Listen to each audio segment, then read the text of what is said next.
For 87 years, this chapter stayed hidden. Napoleon Hill wrote it, then erased it from history. A text so powerful it was deemed dangerous, because it teaches how to access the invisible mind that creates fortune. Today, you'll discover what he tried to warn about, and why this knowledge was silenced. There's a moment in every person's life when they realize they've been deceived, not by others, but by themselves, by the domesticated version of truth they accepted as reality. Napoleon Hill knew this. He spent 20 years interviewing the wealthiest men in the world: Andrew Carnegie, Henry Ford, Thomas Edison, men who built empires when most could barely build a house. And in the middle of that journey, Hill discovered something that terrified him, something he wrote, and then decided to hide. An entire chapter. Removed. Silenced. For nearly a century, Think and Grow Rich circulated the globe as the Bible of prosperity. Millions of copies. Dozens of languages. But there was a missing piece. A secret Hill considered too dangerous to reveal to the common public. And when I say dangerous, it's not drama. It's literal. Because what he discovered wasn't just about money.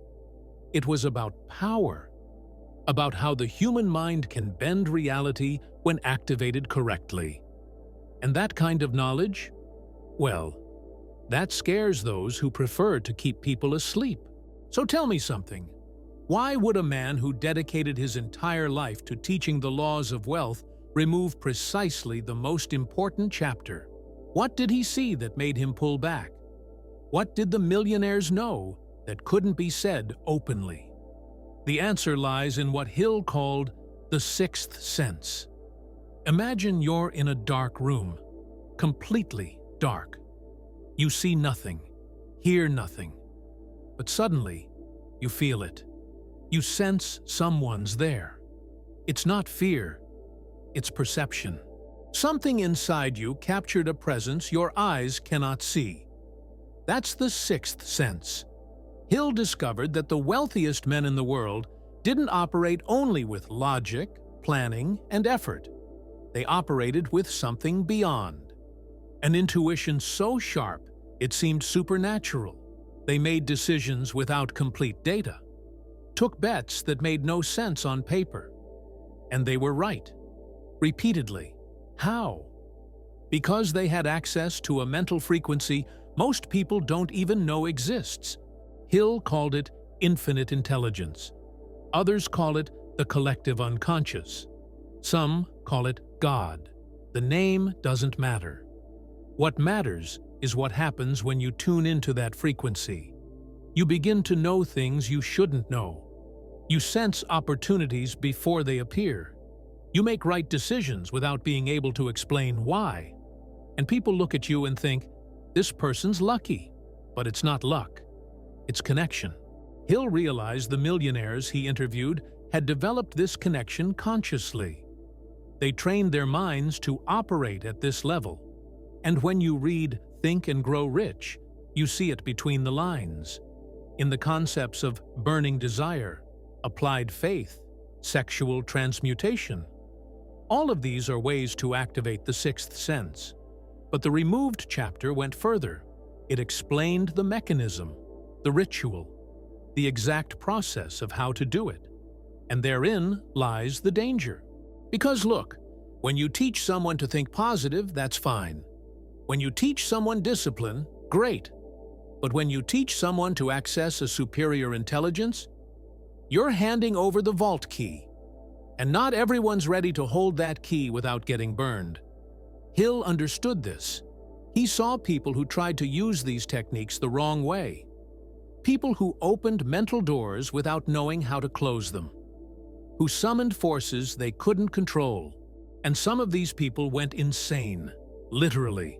So he made a decision: remove the chapter, hide the knowledge, leave only breadcrumbs, and hope that whoever truly needed to understand would understand through the signs. But now, almost a century later, the original text has been found. And what it reveals is so profound, it changes everything you thought you knew about prosperity. If you're feeling a chill right now, it's because some part of you already knew this. Already knew there's a hidden game happening, that the rules they taught you aren't the real rules, and that the real players, they play with cards you didn't even know existed. Let me show you how.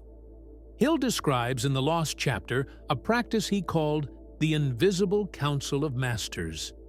Every night before sleeping, he imagined himself sitting at a round table, and around that table he summoned the spirits of the great men of history: Lincoln, Edison, Carnegie, Napoleon Bonaparte, each representing a quality he wanted to develop. Sounds crazy, right? Like some occultist lunatic stuff. But wait, Hill did this religiously, and over time, something began to happen.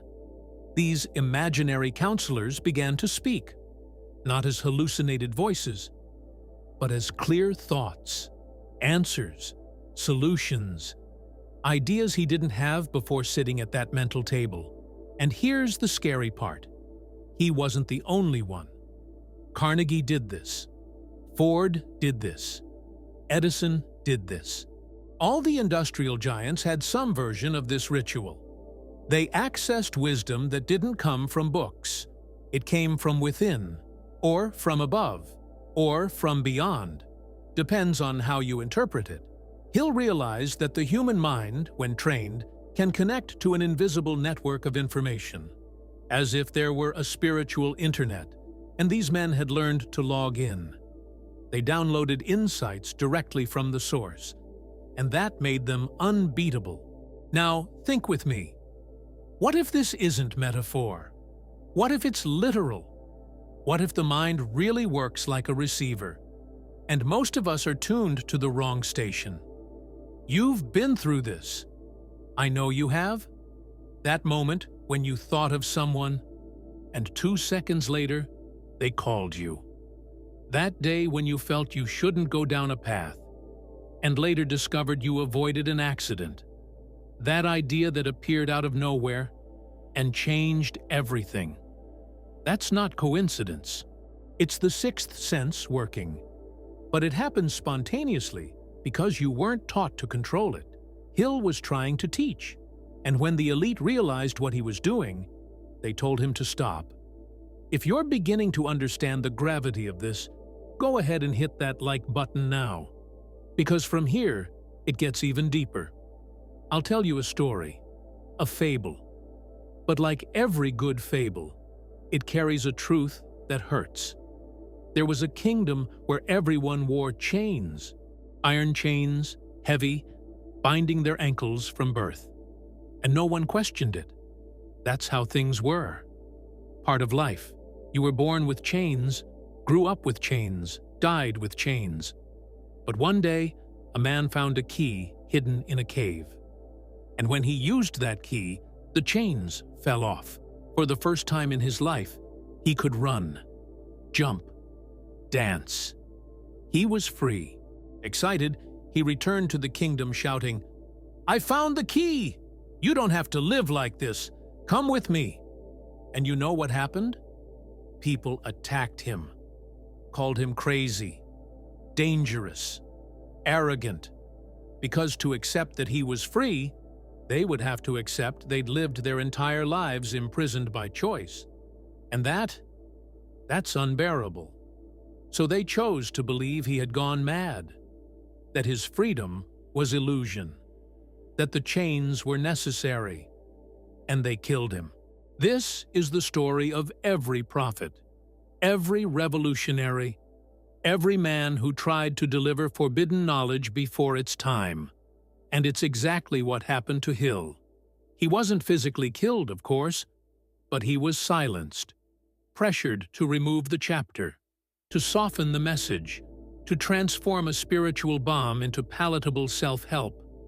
Because the sixth sense, when activated, doesn't just make you rich, it makes you immune to manipulation. It makes you see the invisible structures of control. It gives you real autonomy. And whoever controls the system doesn't want autonomous people, wants obedient people, programmed, dependent. So they remove the dangerous chapters, cut the parts that truly liberate, and deliver to you an edited version of the truth, good enough to keep you hopeful, but incomplete enough to keep you trapped. And the worst part is you don't even notice, because you think you're reading the complete book, that you're receiving the complete knowledge. But you're not. You're receiving the approved version, the safe version. Now tell me, what else in your life is an edited version? What other truths were cut before reaching you? What if everything you learned about success, money, power, is just the leftover? The crumb the real players dropped on purpose? That changes everything, doesn't it? Hill said the sixth sense only activates when you reach a state he called supreme faith. It's not religious faith. It's not believing in God or the universe. It's something deeper. It's the absolute certainty that you already are the person you want to become, that the reality you desire already exists, just waiting for you to tune into it. He explained it like this: there are infinite versions of your life happening simultaneously. In one, you're wealthy. In another, you're poor. In another, you're famous. In another, you're anonymous. And what determines which version you experience isn't chance. It's the mental frequency you vibrate at. If you live with fear, scarcity, doubt, you tune into the poor version of your life. If you live with certainty, abundance, faith, you tune into the wealthy version. Simple as that, but it's not easy. Because changing frequency requires you to die. Not physically, but psychologically. You need to kill the version of you that believes in limitation, that accepts mediocrity, that settles for less. And few have the courage to do this, because it hurts. It's like ripping off your own skin. It's violent. It's terrifying. It's like dying awake and being reborn conscious. But when you do it, when you do it, you access a force that isn't yours, that comes from somewhere beyond. And then everything changes. Opportunities appear. The right people cross your path. Money flows. Not because you got smarter, but because you became a channel, a portal, an antenna tuned to the frequency of abundance. Hill saw this happen with Carnegie, with Ford, with Edison, and he realized it wasn't talent, wasn't luck, it was connection.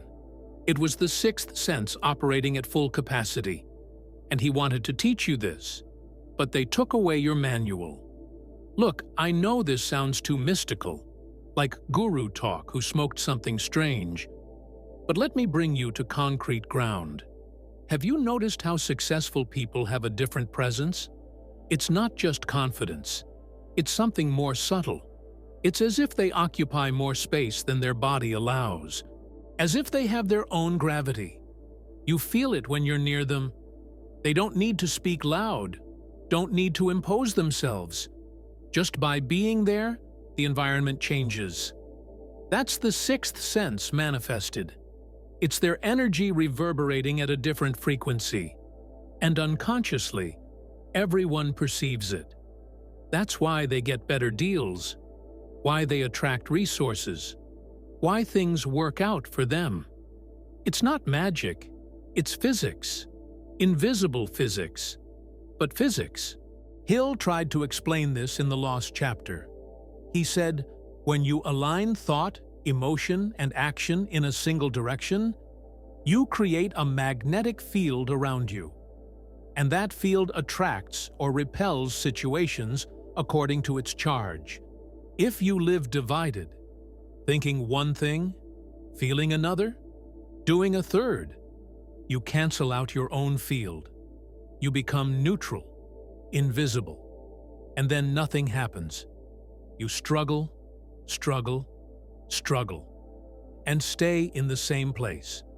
But when you align, When body, mind, and spirit point in the same direction, you become an arrow, and arrows pierce mountains. That's what millionaires do. They're not smarter, they're more aligned, and because of that, they pierce through. Now let me ask you an uncomfortable question. How many times have you felt you should do something, but didn't? How many times did your instinct scream, but you ignored it because it didn't make sense? How many times did you let logic kill intuition? Because that's what they taught you. To distrust what you feel. To only trust what you see. To ignore the sixth sense and live only with the other five. And while you do that, while you turn off the antenna, those who know the game are there, connected, receiving the signals, making the right decisions, building empires while you build excuses. Hill wanted to warn you about this. He wanted to teach you to reconnect, but they took away your chance. Until now, because if you made it here, it's not by accident. You were guided. Your sixth sense brought you to this message. And now you have a choice. Ignore it again, or finally, pay attention. In the lost chapter, Hill describes an exercise that changed his life. Every night, for 30 minutes, he sat in silence and asked the universe a question. Not in words, in feeling. He felt the question, and then waited. Sometimes nothing happened. Sometimes the answer came in dreams. Sometimes it came the next day, through a random conversation. But it always came, because when you ask the right way, the universe responds. The problem is, most people don't know how to ask. They talk, complain, demand, but they don't ask. Not really. Not with an open soul. And that's why they don't receive. Not because the universe is cruel, but because they're not tuned to receive. It's like having a phone without internet. You can send messages all day, but if you're not connected, nothing arrives. Hill taught how to reconnect, to religar, as the ancients said. Reconnect the human with the divine, the mortal with the eternal, the limited with the infinite. And when you do this, when you really do this, you stop fighting. Because you understand you don't need to fight. You just need to tune in, align, allow, and then everything flows. Simple? Yes. Easy? Never. Let me tell you what really happened to Napoleon Hill in the final years of his life. He became obsessed. Not with money, not with fame, but with a question that wouldn't let him sleep. Why do some make it and others don't? Because look, he had taught the principles, had written the book. Millions of people read it, but only a tiny fraction actually got rich. Most remained stuck, grinding, dreaming, but not breaking through. And that tormented him. Until he realized the problem wasn't in what he had written, it was in what he had removed. In the chapter he had hidden out of fear. Because that chapter didn't teach what to do. It taught who to become. And that's a brutal difference. In the lost chapter, there's a section Hill called the transmutation of fear. And here, my friend, is where it gets surgical. He said, fear isn't the opposite of courage. Fear is raw energy, pure, neutral, and depending on how you channel that energy, it becomes destruction or creation, paralysis or action, failure or fortune. The millionaires he studied didn't have less fear than other people. They were scared as hell. Fear of losing everything, fear of failing, fear of being forgotten. But they learned transmutation, learned to take that fear energy and throw it into the engine of ambition. It's like taking gasoline and instead of throwing it on fire to explode everything, putting it in the car's tank to take you far. Same substance, opposite uses.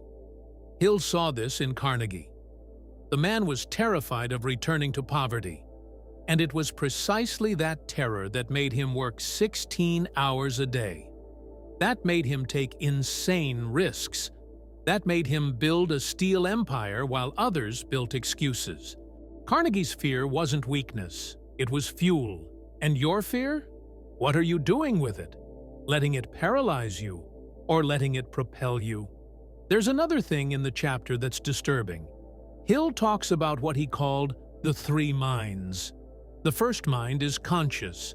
It's what you're using now to read this. The one that thinks, analyzes, judges.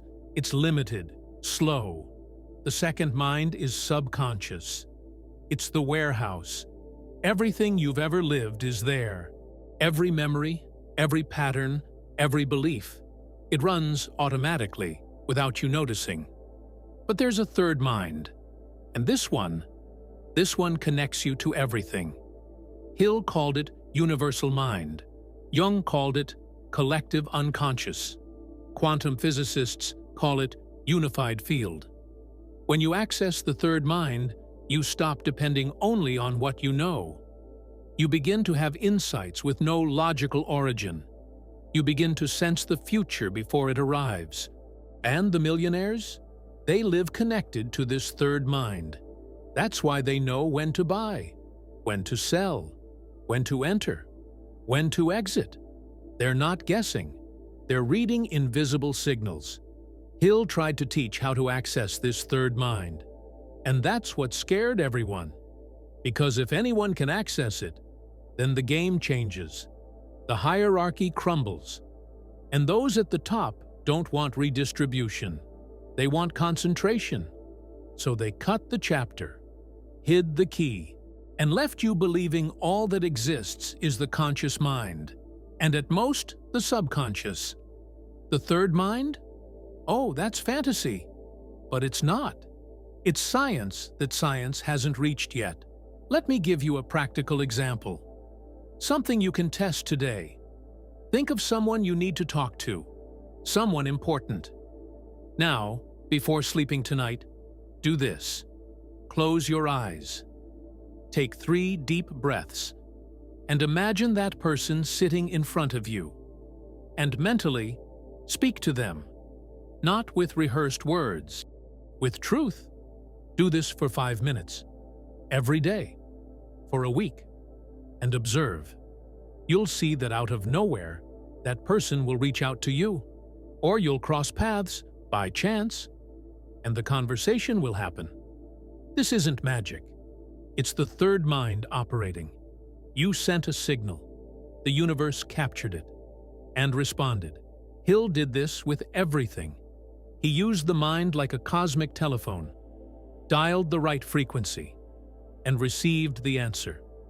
But nobody taught you this, because if they did, you'd stop being dependent. You'd be self-sufficient, connected directly to the source. I'll tell you one last story. There was a man who lived in a dark valley, surrounded by mountains so high that sunlight never reached. He grew up there. His parents grew up there. And for them, that was normal. That was life.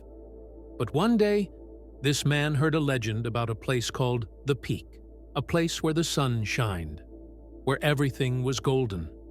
Nobody believed it, but something inside him insisted it was real. So he began to climb, alone, without a map, only with faith that if he climbed high enough, he'd find the light. And it was brutal.